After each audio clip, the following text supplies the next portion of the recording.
4 शादियां करने के बाद चर्चा में आए पूर्व मंत्री दीपक जोशी विवाद बढ़ने के बाद अब सामने आए हैं। दीपक जोशी ने एक video social media handle Facebook पर पोस्ट किया है, जिसमें उन्होंने कई तरह की बातें कही, खुद को पाक साफ बताने की कोशिश की, लेकिन अपनी शादियों पर कोई टिप्पणी नहीं की। अपने पिता और पूर्व सीएम कैलाश जोशी का जिक्र करते हुए और उन्हें राजनीति का संत बताते हुए दीपक जोशी ने कहा कि वो अपने पिता के पद चिन्हों पर चलते हुए निरंतर शुचिता के लिए लड़ेंगे।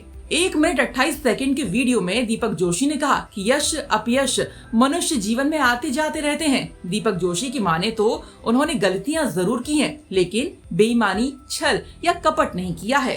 जिन महिलाओं ने सामान्य जीवन को सार्वजनिक किया है, उसे और सार्वजनिक नहीं करना चाहता। भारतीय सनातन संस्कृति में विवाह एक संस्कार है।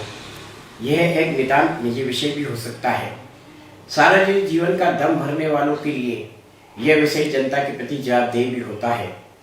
राजनीति के भगवान श्री अटल जी ने कहा था कि हम डरते नहीं, डरते हैं तो बदनामी से। कहा तो ये भी जाता है कि मनुष्य ने यदि पैसा खोया तो कुछ नहीं खोया, स्वास्थ्य खोया तो थोड़ा बहुत खोया, किंतु ये चरित्र खोया तो सब कुछ खोया। यश अपयश मनुष्य जीवन में आते जाते रहते हैं, किंतु मैं दावे से कह सकता हूँ कि मैंने गलतियाँ की होगी, बेईमानी, छल या धोखा नहीं किया। जिन महिलाओं ने सामाजिक जीवन को सार्वजनिक किया है, मैं उन्हें और सार्वजनिक नहीं करना चाहता। भारतीय संविधान के अनुसार ये कार्यवाही संपादित हो रही है। मैं अपने पिताजी, जिन्हें राजनीति की सर्वश्रेष्ठ उपमा राजनीति का संत कहा गया, उनकी इस विरासत के आधार पर यह कह सकता हूँ कि ना मैं रास्ता भटका, ना ही मैंने मंजिल खोई है। मैं अपने पिताजी के पद चिन्हों पर चलते हुए निरंतर शुचिता के लिए लड़ता रहूंगा।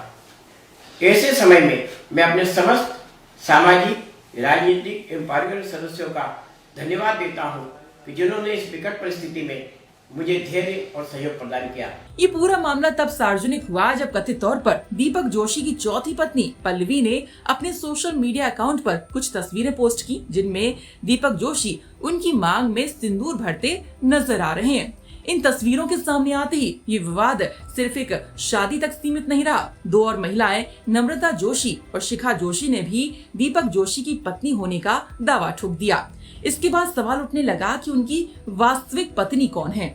आपको बता दें कि दीपक जोशी की पहली पत्नी का कोरोना काल के दौरान निधन हो गया था। फिलहाल बीजेपी ने भी दीपक जोशी से पल्ला झाड़ लिया है, क्योंकि विधानसभा चुनाव के दौरान ऐसी चर्चा थी दीपक जोशी बीजेपी में शामिल हो गए थे। लेकिन इन शादियों के विवाद के बाद अब बीजेपी ने उन्हें पार्टी के प्राथमिक सदस्य न होने का दावा किया है। भोपाल से एमपी तक के लिए धर्मेंद्र साहू की रिपोर्ट।